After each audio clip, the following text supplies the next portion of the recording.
Je vais donc commencer par l'ESH assez rapidement en rappelant d'abord le libellé du sujet qui était le premier objectif de la Banque centrale est d'assurer la stabilité des prix Oui, et il était précisé ensuite traiter sur le fonctionnement de l'Union européenne. oui. Alors Voilà. l'intitulé Donc, était intéressant déjà, c'est atypique ce genre de formulation quand même. alors, ce genre de formulation est atypique. Ce qui est amusant avec le sujet et qui pouvait, comment dire, pousser les candidats à réfléchir, c'est que le premier objectif de la Banque centrale est d'assurer la stabilité des prix. C'est mot pour mot une des phrases du traité de fonctionnement de l'Union européenne tel qu'il a été avalisé dans sa version la plus récente par le traité de Lisbonne en 2007. Mais ça renvoie quand même à des choses qui étaient déjà inscrites dans les traités précédents et même dans le traité fondateur qui est le traité de Rome, où il y a l'idée de stabilité des prix en filigrane, puisque il est évident que dans une union économique resserrée, la stabilité des prix est un des moyens d'éviter des distorsions de concurrence, d'abord de faire en sorte Oui, et que les prix soient homogènes dans la zone.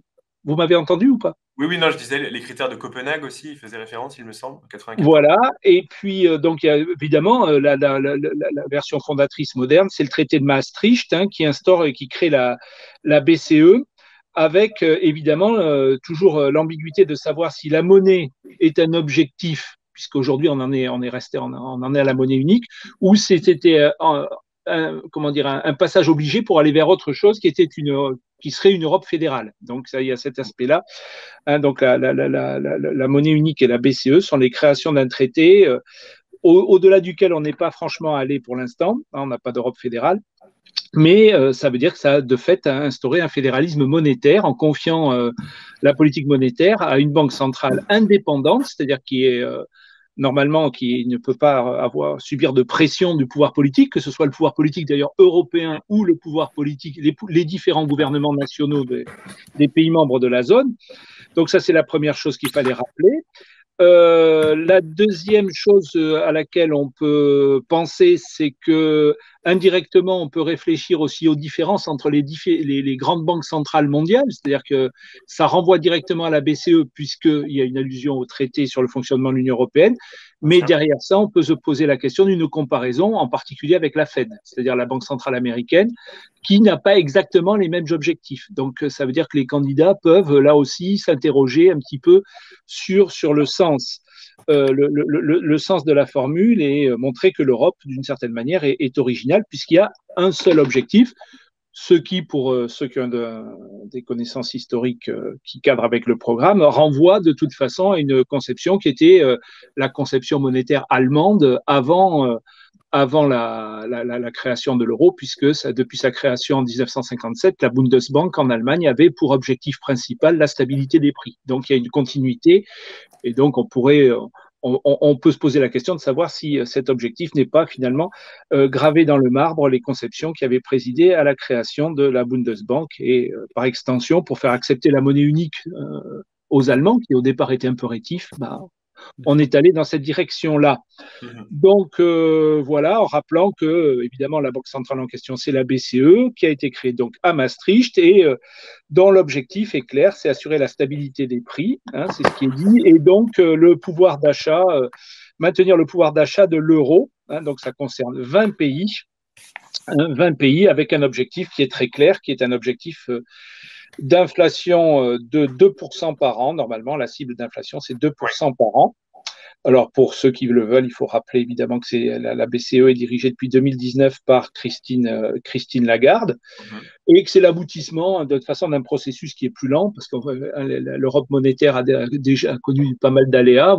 Il y avait eu le plan Werner en 70 bon, qui a échoué et puis après ça s'est fait par palier l'adoption de l'euro avec le serpent monétaire en 72 suite à l'éclatement du système de Bretton Woods en 1971, puis le SME en 79, et enfin le processus d'union économique et monétaire.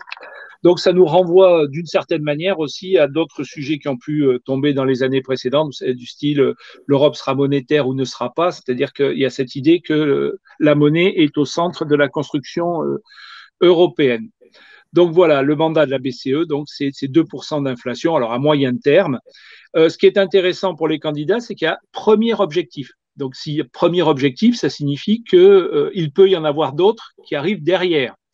hein, c'est-à-dire qu'il est évident que la Banque centrale a pour mission de stabiliser les prix en définissant et en mettant en œuvre la politique monétaire de la zone euro. Mais derrière ça, il y a tout ce qui concerne le taux de change. Alors, c'est pas la BCE qui fixe les règles pour le taux de change. Hein. La BCE exécute les décisions d'ECOFIN, c'est-à-dire des ministres des Finances de la zone euro.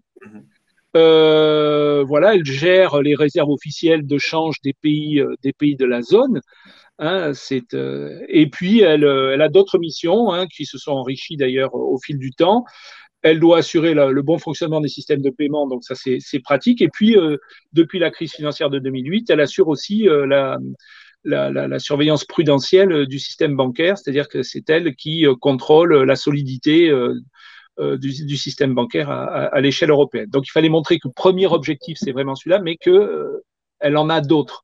Mais c'est vraiment le premier et il n'y a pas, contrairement à ce qu'a la Fed aux États-Unis, il n'y a pas d'objectif en termes de croissance économique ou de plein emploi, hein, comme le dit le statut actuel de la BCE, hein, qui comprend explicitement la mention de Full Employment Act. Donc, elle a deux objectifs, la Fed, alors que la Banque Centrale Européenne n'en a qu'un. Donc, rappeler l'architecture aussi, donc une banque centrale européenne, un système européen de banque centrale, c'est-à-dire chaque pays a gardé aussi sa banque centrale qui sert de courroie de transmission à l'intérieur.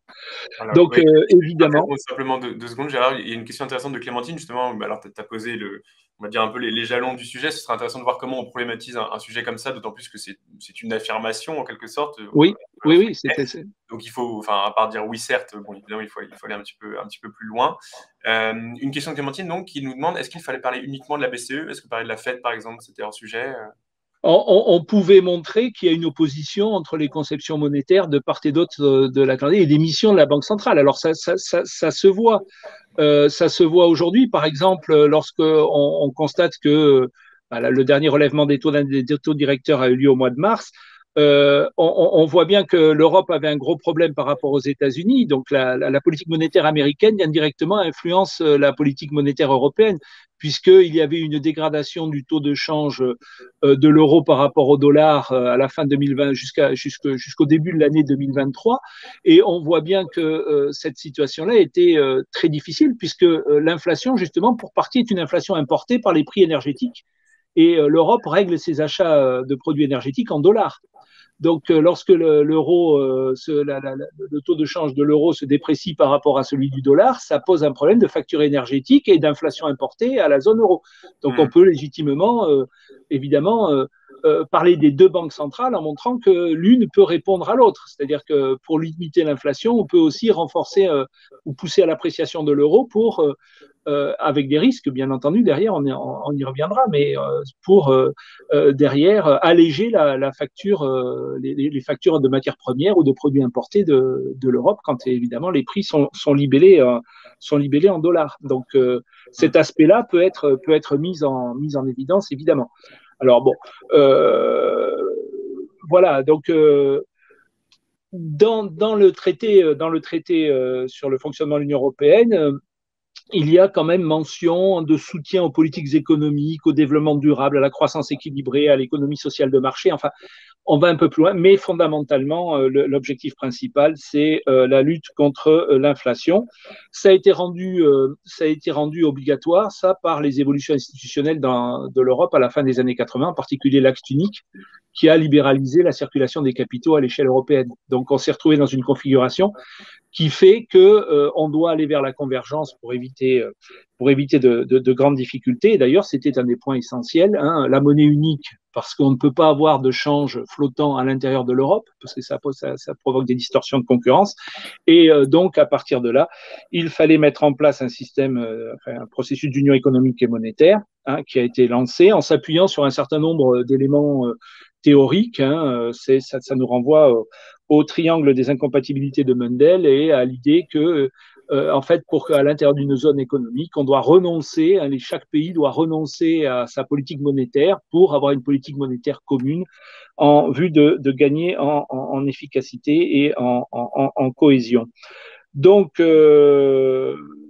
voilà, la BCE donc, a cette mission-là. Donc, elle s'appuie évidemment sur une lecture de ce qui intervient dans l'économie. Donc une lecture économique, c'est-à-dire que la BCE, pour déterminer sa politique monétaire, étudie l'évolution de la production, le niveau de la demande, les taux de chômage, passe au crible les politiques budgétaires menées par les États, on y reviendra tout à l'heure, c'est un des problèmes de la zone euro, étudie évidemment l'évolution de la balance des paiements de la zone euro, et puis l'évolution des prix des actifs, le rendement des titres, enfin tout ce qui concerne les marchés financiers. Et puis évidemment, et ça c'est purement monétaire, dans une conception qui est quantitativiste, la Banque centrale est aussi veille à l'évolution de ce qu'on appelle M3, c'est-à-dire la masse monétaire en euros, pour éviter que la masse monétaire ne croisse beaucoup plus vite que la production. Ça renvoie à la fameuse théorie quantitative de la monnaie, à l'équation de Fischer, la NV égale PT. Ça renvoie à ça. Donc, c'est très important. Donc, c'est une évolution par rapport à ce qu'était la Banque centrale au départ, qui était la banque des banques et la banque de l'État. Souvent, là, évidemment, tout est coupé par rapport à l'État, donc elle est totalement indépendante. Et on va le voir, ce qui peut poser un certain nombre de problèmes. Alors, quand on étudie ce genre de sujet en cours, on en revient à un certain nombre de mécanismes, c'est-à-dire que très souvent, c'est une des questions de savoir si la Banque centrale européenne, par exemple, suit ce qu'on appelle la règle de Taylor pour définir sa politique monétaire.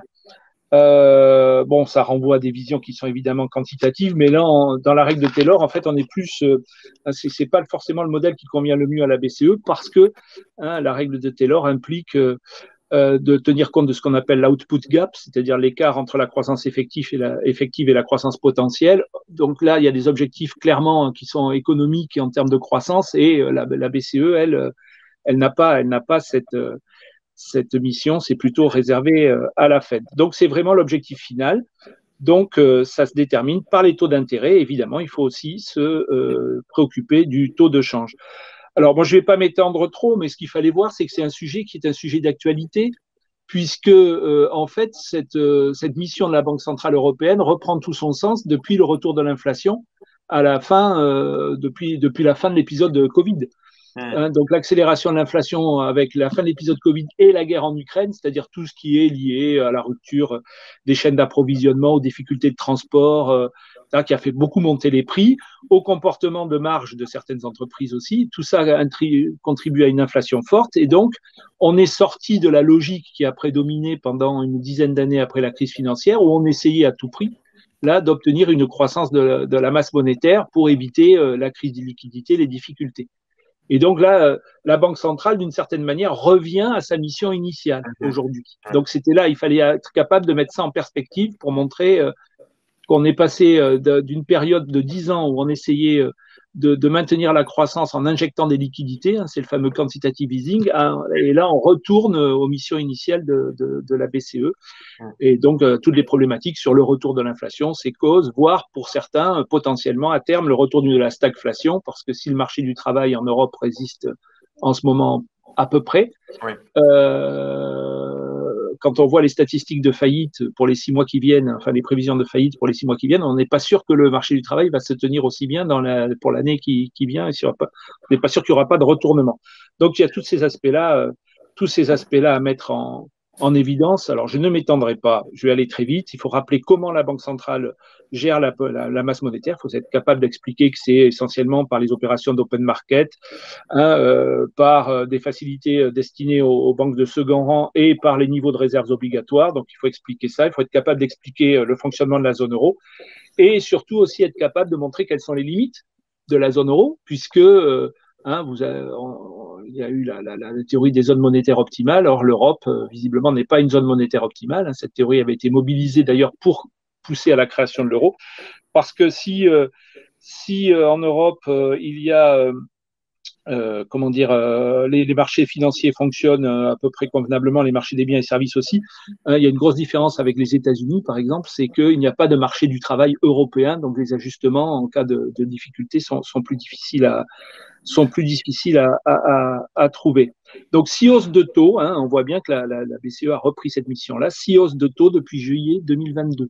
La BCE a corrigé ses taux directeurs 6 fois depuis juillet 2022, et on est arrivé en ce moment, en mois de mars, à 3,5% pour le taux de refinancement, c'est-à-dire le taux auquel la Banque centrale refinance les banques de second rang.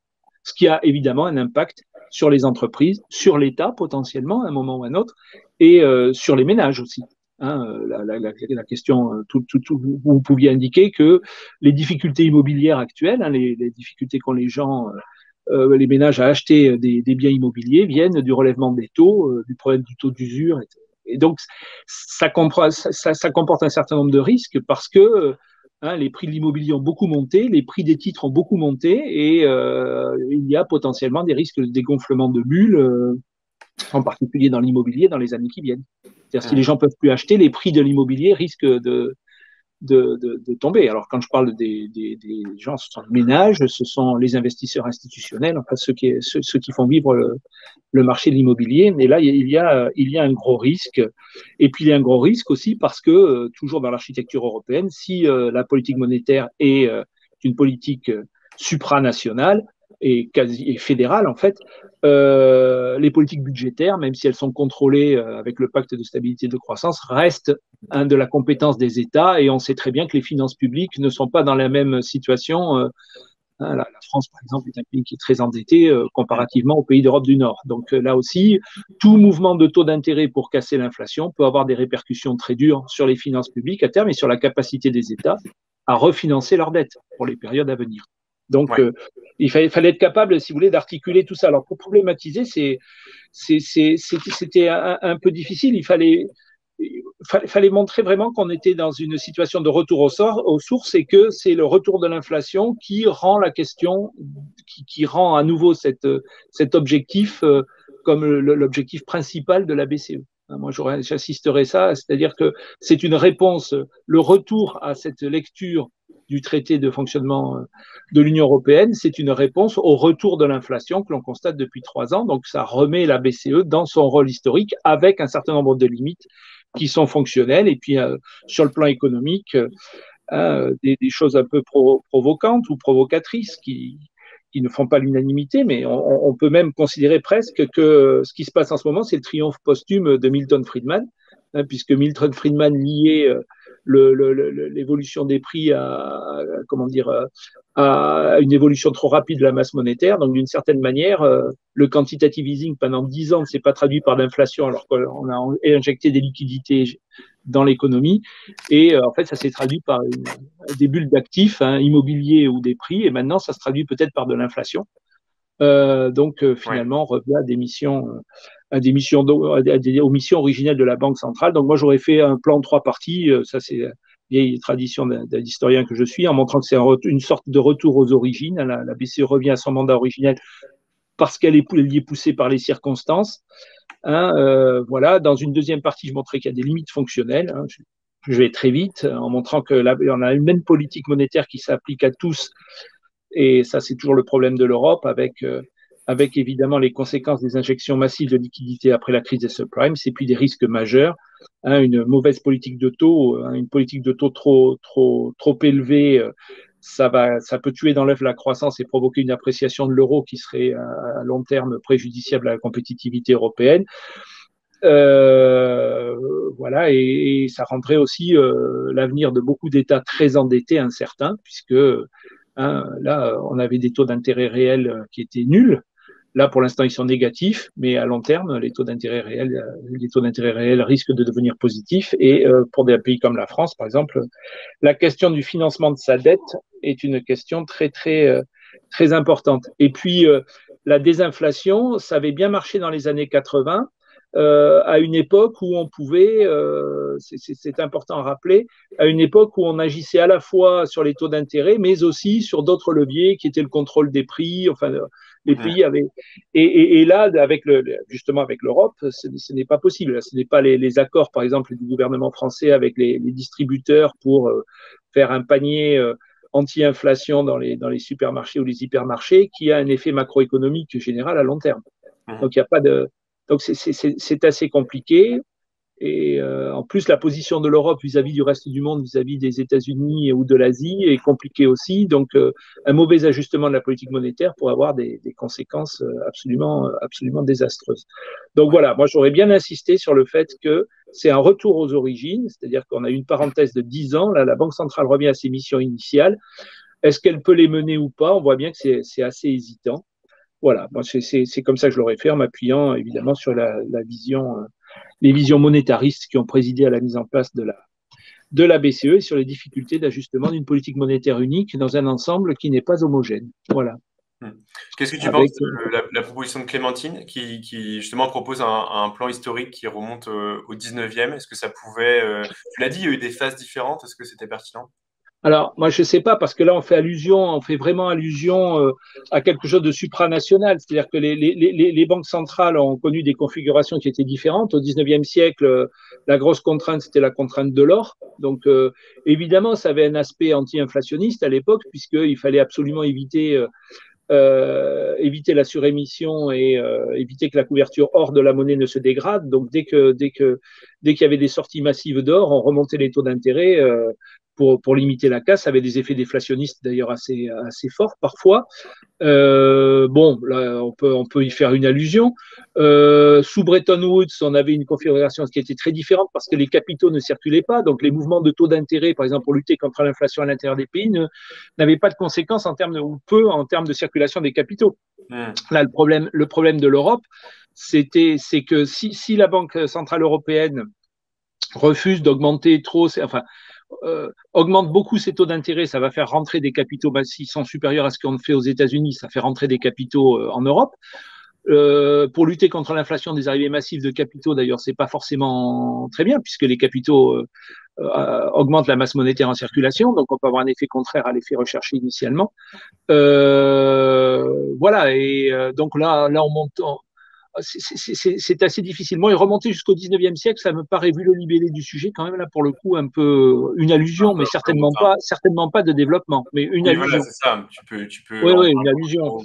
Et puis, rappeler qu'on est sorti de la conception traditionnelle de la Banque centrale, qui était la banque des banques, la banque de l'État, le prêteur en dernier ressort. Là, c'est beaucoup plus compliqué que ça, maintenant. Oui, bien sûr. Donc voilà, moi, je ne ferai pas une partie historique Ouais. trop longue. Très bien. Voilà. Une question d'Adrien également. Parler de manière générale en se demandant si l'objectif premier des banques centrales doit être la stabilité des prix. Est-ce que c'était hors sujet et est-ce qu'il fallait uniquement parler de l'Union européenne? Alors, le problème, c'est qu'on peut se poser la question, mais après, on part d'un extrait qui est un extrait de traité. Alors, s'il y a une chose qui est sûre, c'est que si le traité dit que la stabilité des prix est le premier objectif de la Banque centrale européenne, ce n'est pas en soi contestable. Alors, est-ce que c'est un bon ou un mauvais objectif? Ça, on peut en discuter. Mais dans les faits, la Banque centrale n'a pas le choix. Elle applique son mandat. Alors, elle avait un petit peu, avec Mario Draghi, pendant la phase on a un petit peu changé le mandat, on l'a fait évoluer, on a racheté des titres publics, ce qui était avec le quantitative easing, on a injecté des liquidités, alors sans évidemment sans financer directement les États, mais on a trouvé des biais pour limiter les dégâts, mais c'est vraiment l'objectif de la BCE d'assurer la stabilité des prix. Donc on peut faire des comparaisons avec les États-Unis en disant que c'est pas la même chose, que peut-être pour la croissance c'est pas forcément ce qui se fait de mieux, mais c'est le choix qui a été fait d'un point de vue politique quand on a créé l'euro. Donc c'est une vérité, c'est gravé dans le marbre. En fait, c'est l'objectif premier. Donc on peut le discuter, mais on peut pas le mettre en cause. Voilà. Oui, très clair. Bien, peut-être une dernière question avant de passer à la géopolitique parce que le temps file déjà. Qu'est-ce que, selon toi, sur un tel sujet, qu'est-ce qui va réellement être discriminant? Quels sont les écueils qu'il ne fallait pas commettre, où les candidats vont vraiment se distinguer? Ce qu'il fallait pas faire, c'est une histoire des banques centrales. Ça, c'est une évidence, parce que la tentation est grande toujours, puisque on refait ce qu'on a appris en cours. Donc, il faut éviter quand même de comparer ce qui n'est pas comparable.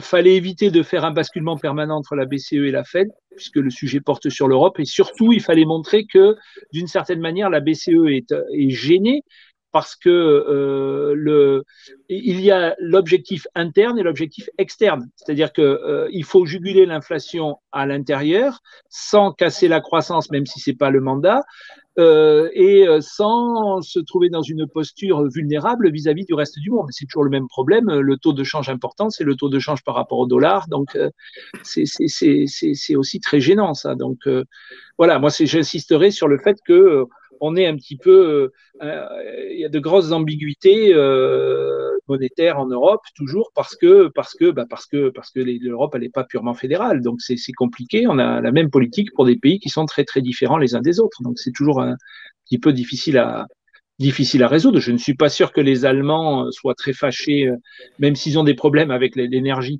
soient très fâchés de la remontée de l'euro. Pour les entreprises françaises, à terme, c'est peut-être pas une bonne nouvelle, vu les spécialisations, parce qu'il y a cet aspect-là aussi qui peut intervenir. Donc, il y a de grosses divergences entre pays européens. Parfait, très clair. Voilà. J'en profite pour partager également dans le chat l'analyse écrite voilà, qui a été rédigée par un étudiant, si vous voulez également la consulter, un étudiant d'HEC Paris.